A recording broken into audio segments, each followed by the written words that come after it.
Oke, sudah 2 minggu. Ya, atau mungkin lebih ya. Ya, intinya kita udah pernah bahas fase pre-production di channel ini. Jadi untuk di video kali ini, aku akan bahas video production. Biar teman-teman setidaknya ada gambaran gimana kalau teman-teman mau mulai menggarap game masing-masing gitu. Jadi bismillah, aku Manda dan kita bahas fase production.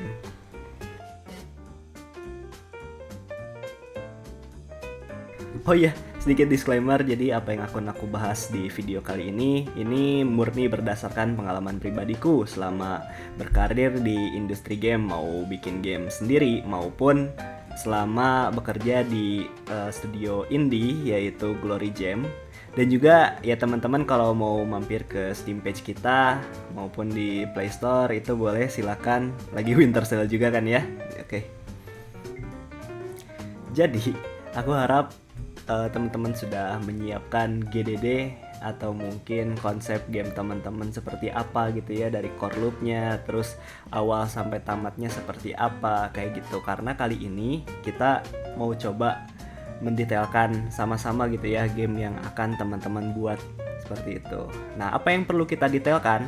Nah, karena kita udah kemarin sudah berangkat gitu ya dari misalkan initial state dari awal bermain sampai akhir permainannya seperti apa, lalu kita definisikan core loop-nya seperti apa. Nah, kita mulai detilkan minimal kayak mekanik yang akan masuk itu seperti apa aja gitu kan. Nah, karena kemarin aku minta teman-teman juga coba pikirkan referensi dari game yang udah ada gitu kan. Itu kan bisa bisa jadi gambaran kira-kira kalau mekanik ini masuk ke game teman-teman itu akan seperti apa, lalu mungkin vibes atau art style-nya juga akan seperti apa, lalu juga mungkin dalam gamenya teman-teman itu bakal ada berapa level, entah 5 atau 10, terus apakah di setiap level itu akan ada bosnya kah, atau mungkin hanya ada di akhir, lalu jenis-jenis obstacle, jenis-jenis halangan di gamenya teman-teman itu seperti apa, kayak mulai dari variasi musuhnya, atau bahkan kalau misalkan teman-teman gamenya itu ada karakternya gitu ya, karakter yang kayak gimana aja yang bisa dimainin gitu ya, senjata apa aja yang bisa dipakai kayak gitu, itu mulai didetilkan. Nah, kalau misalkan teman-teman bingung, aku juga bakal coba sematkan gitu ya contoh GDD yang bisa teman-teman modifikasi gitu ya. Nah, dan aku yakin dari hal tersebut ya teman-teman bisa kebayang gitu bagaimana scope atau cakupan dari game teman-teman. Nah, si scope ini ya pada dasarnya apa yang konten apa saja yang mau masuk di game kita, mekanik apa aja yang masuk ke game kita, itu harusnya sudah mulai tergambarkan secara jelas. Nah, dan dari scope itu teman-teman juga harusnya bisa kebayang gitu bagaimana planning selanjutnya, seperti budget dan juga waktu yang dibutuhkan untuk menyelesaikan game tersebut kayak gitu. Nah, kita sedikit keluar dari konteks game development. Jadi kalau dalam pengerjaan proyek gitu pada umumnya nggak cuma di game development aja, ada yang disebut dengan triple constraint atau 3 batasan. Nah, 3 batasan ini seperti yang aku bilang tadi, itu ada scope, ada budget, dan juga ada time. Nah, katakanlah teman-teman fokusnya di time gitu. Nah, ada kasus kayak demikian. Misal, aku cuma punya waktu sekitar 1 tahun atau mungkin pendek lah 3 bulan. Nah, 3 bulan untuk merilis game. Karena setelah 3 bulan tersebut aku udah mulai sibuk gitu, nggak bisa ngerjain apa-apa lagi. Nah, kayak gitu. Nah, berarti gimana caranya teman-teman dalam 3 bulan tersebut harus bisa merilis ya gamenya teman-teman gitu. Nah, berarti kan kita harus melihat dari 2 constraint yang lain gitu, dari sisi scope dan juga budget. Kalau misalkan kita lihat dari scope, kita lihat dalam 3 bulan apakah game dengan konten sekian, dengan level sekian itu masih make sense gitu untuk dikerjain. Atau misal dengan mekanik hack and slash tambah kayak running gitu, platforming segala macam. Nah, kayak gitu apakah masih make sense dikerjakan dalam 3 bulan? Nah, bisa aja kan harus teman-teman pangkas lagi gitu si fitur dan juga konten dari game tersebut. Nah, sama jangan takut untuk memangkas konten maupun fitur dari game teman-teman kalau memang nggak terlalu impactful. Karena apa ya, kita pengennya ya membuat game itu pastinya pesan yang ada ya, pesan yang teman-teman ingin sampaikan di game tersebut itu bisa sampai kepada pemain kayak gitu. Nah itu kalau misalkan kasusnya teman-teman pengen bikin game RPG gitu ya, entah kayak Tales of Series gitu kan, atau misalkan kayak Persona segala macam. Tapi ketika melihat aku cuman punya waktu sekian bulan untuk bikin, ya jangan takut, kayak misalkan kita pangkas-pangkas aja. Nah kalau menurutku kan game-game kayak gitu ceritanya juga bakal heavy banget kan, bakal berat banget. Nah bisa aja mungkin teman-teman bisa pangkas sekian banyak fitur sampai pada akhirnya cuman bisa jadi visual novel gitu dalam waktu 3 bulan, ya nggak masalah. Tapi konten ceritanya bisa jadi lebih lengkap gitu karena hanya sebagai visual novel gitu, kayak gitu. Atau enggak di teman-teman implementasinya di dalam bentuk kayak game-game RPG Maker gitu ya, game-game top down ya, itu juga oke, karena banyak kok game-game visual novel sama game-game top down yang bagus gitu dan laku-laku aja di pasar ya, asal teman-teman tahu gitu gimana cara memasarkan game tersebut. Ya contoh lainnya kalau misalkan mempertimbangkan dari sisi budget dulu, yaitu ya teman-teman misal ya alokasikan budget sekian untuk membuat game, kira-kira scope yang terpenuhi dari game teman-teman, atau mungkin development time dari teman-teman kira-kira bisa berkurang seberapa jauh kayak gitu. Nah itu kalau misalkan dari segi budget. Nah cuman untuk budget ini teman-teman jangan cuman mikir beli aset jadi atau mungkin nge-hire orang.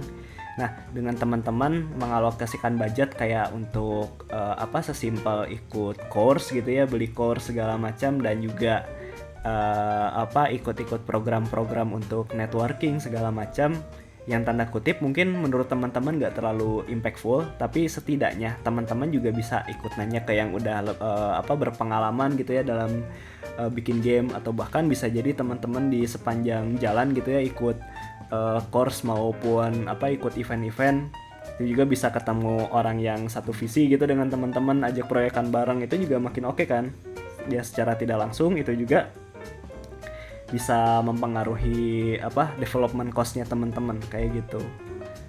Oke. Seharusnya teman-teman udah cukup paham ya. Sekarang kita mungkin bakal terjun ke tools-tools yang harus teman-teman siapkan untuk game development. Oke. Kali ini teman-teman aku bakal sebutkan mungkin secara singkat beberapa tools yang bisa teman-teman pakai untuk game development dan juga untuk setiap role mungkin ya, karena kita nggak cuma ngebahas terkait game engine, karena game development itu nggak cuma sebatas programming aja ya teman-teman. Jadi ini dia toolsnya. Oke, untuk game engine ya ini teman-teman aku saranin 3 game engine gede ini ya. Yang pertama itu ada Unity Engine, terus yang kedua itu ada Unreal Engine, lalu yang ketiga itu ada Godot.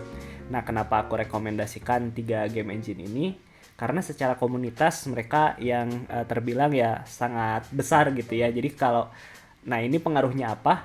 Nah kalau misalkan teman-teman mungkin pengen nyari tutorial bikin mekanik apa, atau mungkin cari template game yang udah jadi gitu ya, entah di marketplace teman-teman atau misalkan di kayak contohnya GitHub segala macam. Nah itu kemungkinan besar teman-teman bakal nemu kayak gitu. Jadi mudah untuk ekspansi segala macam. Kalau misalkan teman-teman ingin bikin game dengan genre yang spesifik kayak misalkan visual novel kan contohnya. Nah visual novel ini ya aku bisa saranin ada Ren'Py atau visual novel maker gitu ya. Dan kalau misalkan teman-teman mau bikin game RPG ya ada namanya ya RPG maker kayak gitu.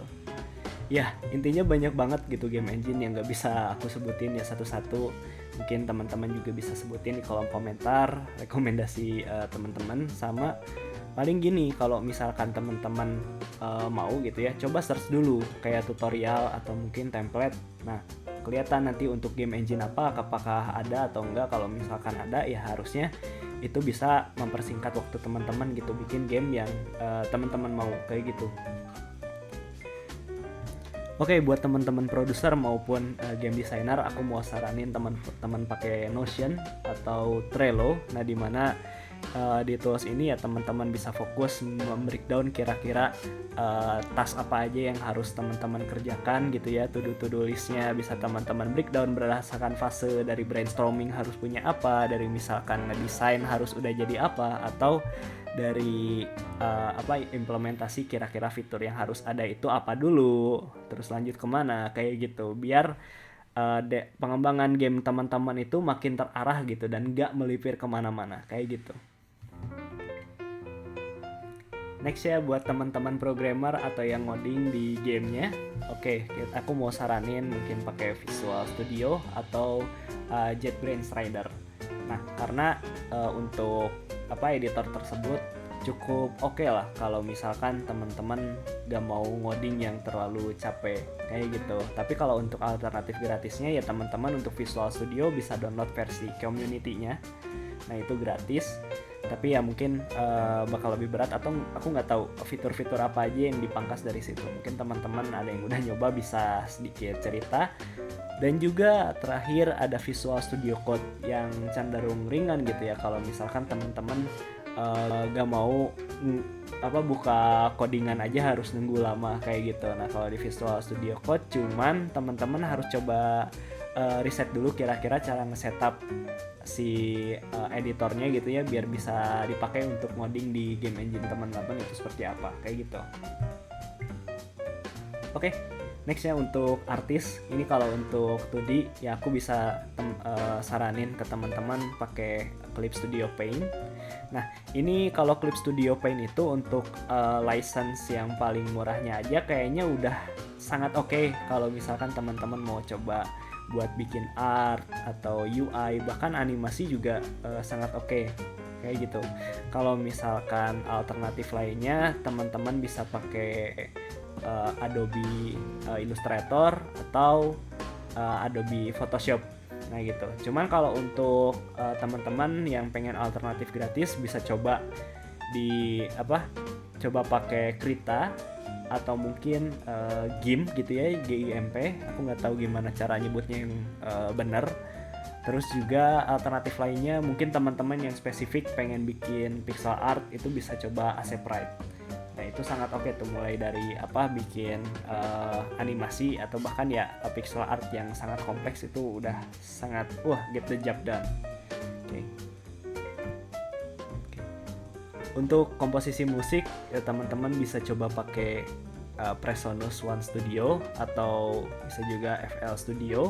Kalau mau integrasi musiknya ke dalam game bisa coba F-Mode. Atau kalau mau coba bikin musik retro gitu ya untuk game-game pixelate atau game-game jadul bisa coba Bosca Soil. Nah itu cukup mudah kalau untuk dipakai teman-teman.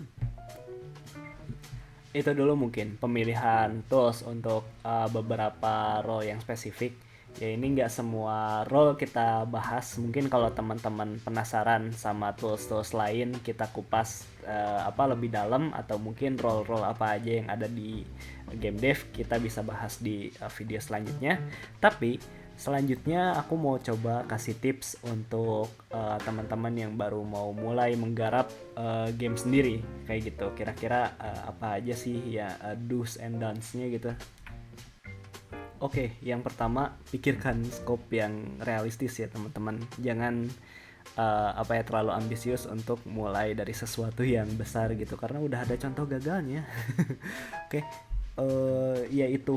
Jadi kayak ya coba teman-teman kalau memang bikin game ya pertama kali, seenggaknya ya teman-teman bikin game casual dulu, atau yang bisa teman-teman coba bereskan gitu ya dalam waktu yang tidak terlalu lama kayak gitu, biar seenggaknya teman-teman selain belajar ya bisa dapat gambaran bikin game tuh kayak gini gitu, sebelum selanjutnya ya mulai memikirkan kira-kira kalau lanjut belajar gitu ya ke tahap yang lebih besar lagi gitu ya, atau mungkin mempelajari hal lain, ya itu kan bisa jadi pertimbangan gitu teman-teman buat kedepannya. Apalagi kalau misalkan kita untuk berkarir gitu di industrinya sendiri, ya otomatis kita perlu punya portofolio yang banyak gitu setidaknya. Nah kalau teman-teman bikin game dari yang kecil-kecil dulu ya harusnya teman-teman bisa nambah kuantitas gitu ya kan di portofolio, dan pada akhirnya ya teman-teman mungkin bisa dapatkan pekerjaan yang teman-teman impikan gitu di industri game kayak gitu.